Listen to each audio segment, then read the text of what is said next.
Hi all, இன்றைக்கி ஒரு எம்மையான கருவாடு தொக்கு பார்க்கலாமா? இந்த சின்னாங்கண்ணி கருவாடை ஒரு வார்ம் வாட்டரில் 10 மினிட்ஸ் ஊற வச்சுக்கோங்க. அதில் இருக்கிற அழுக்கு அதெல்லாம் போகிறதுக்காக. அதுக்கப்புறம் நம்மளுக்கு தேவையான பொருட்கள் எல்லாத்தையும் கட் பண்ணி வச்சுக்கலாம். கொஞ்சம் சின்ன வெங்காயம், பெரிய வெங்காயம், தக்காளி, இஞ்சி பூண்டு பேஸ்ட், கொஞ்சம் புளித்தண்ணி. அடுத்து கடாயில் கொஞ்சம் எண்ணெய் விட்டுட்டு கடுகு, வெந்தயம், அடுத்து கருவேப்பிலை போட்டு அது பொரிஞ்ச உடனே நம்ம கட் பண்ணி வச்சுருக்கிற வெங்காயம் போட்டுக்கலாம். இது நல்லா ஃப்ரை ஆகட்டும். அடுத்து நம்மக்கிட்ட இருக்கிற இஞ்சி பூண்டு பேஸ்ட் ஒரு 2 ஸ்பூன் அப்படி போட்டுக்கலாம்.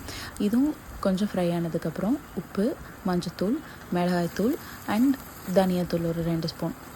எப்போவுமே மிளகாத்தூள் விட தனியாத்தூள் 2 ஸ்பூன் போட்டால் இன்னும் கொஞ்சம் டேஸ்ட் ஜாஸ்தியாக இருக்கும். அண்ட் நம்ம கட் பண்ணி வச்சுருக்கிற தக்காளி, கொஞ்சம் புளி தண்ணி போட்டு இப்படி நல்லா கொதிக்கிற அளவுக்கு விட்டுக்கலாம். நெக்ஸ்ட் நம்ம கருவாடை ஊற வச்சுருக்கிறத க்ளீன் பண்ணி அந்த கருவாடையும் அந்த வதக்குனதோடு சேர்த்துக்கலாம்.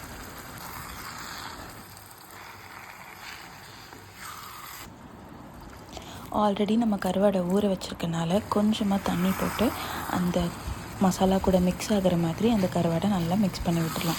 ஸோ இது வேகிறதுக்கு ரொம்ப டைம் எடுக்காது அண்ட் ஒரு 2 to 5 மினிட்ஸில் நல்லா வெந்துடும். ஃபைனலி கொத்தமல்லி அண்ட் பெப்பர் போட்டு இப்படி ஒரு திருப்பு அப்படி ஒரு திருப்பு பண்ணி விட்டோம்னா நம்மளோட எம்மியான கருவாடு தொக்கு ரெடி.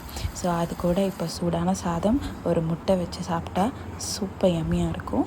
ஸோ நீங்களும் ட்ரை பண்ணி பாருங்கள். See you all on next video. Bye.